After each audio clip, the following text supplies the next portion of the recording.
We're going to go over 3 things today in the webinar. I'm going to show you the infographic templates and when you would use them and which one is right for you, how to use Google Slides, which is what you'll be using to modify these templates, and then I'll show you exactly how to modify them. So first, let's take a look at the 4 infographic templates that you are going to get. All right, these are the templates right here. They're in Google Slides, and I'll open up that Google Slides presentation in just a moment. Google Slides is Google's free version of Microsoft PowerPoint.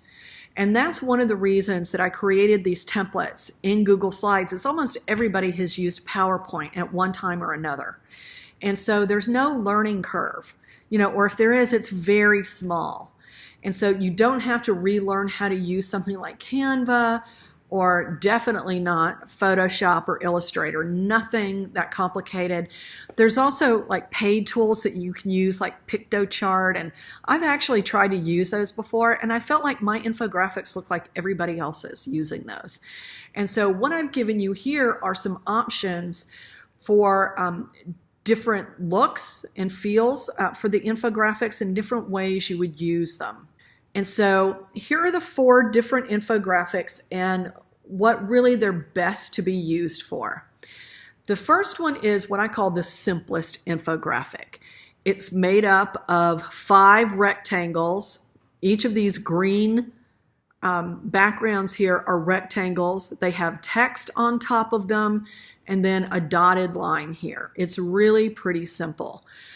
This is great for explaining how something works, and it uses nothing more than rectangles, lines, and icons right here. This has an icon, and I'll show you how to use icons a little bit later in the webinar.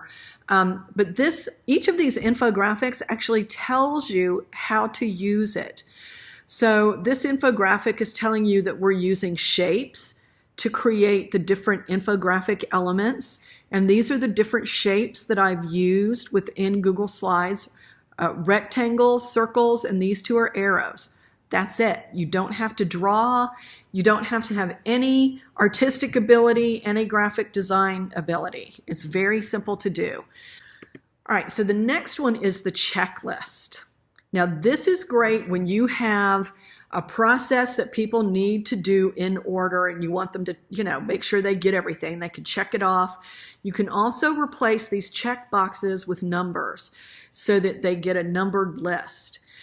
It's great for a list of items.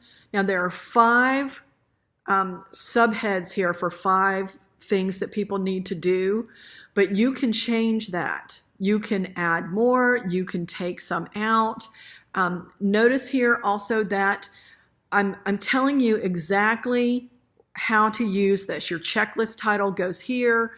Your subtitles go here. This is the font that it is and the size. Here's your explanatory text. Here's the font and the size and why I've used it. So a checklist is great to use when you've got a, something that people need to make sure that they do every single thing. This one is called the explainer, and this is great for explaining how something works.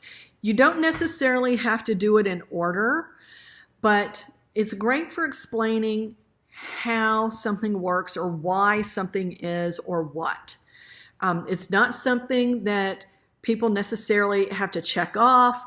This is a great thing to have to help people understand. So if you were doing something, Robin, like, how bees make a hive, or how honey is made, that could be something here. Lisa, you could use this for some of your dyeing processes. And the thing here is this uses nothing but rectangles, arrows, and icons. That's it. The title here, this black section, believe it or not, that's a big arrow. These right here are white arrows. You can take those off if you don't need them, and you can even put them, so they're vertical instead. And then these are icons that I added, and I'll show you how to do that later on in the webinar. And then lastly is what I call the hybrid infographic. And this is when you have to show kind of like a graphic, and you also need a list. I mean, it's not just either or, but you need several different kinds of elements. So you might need an image, you might need a list, you might need several things in here.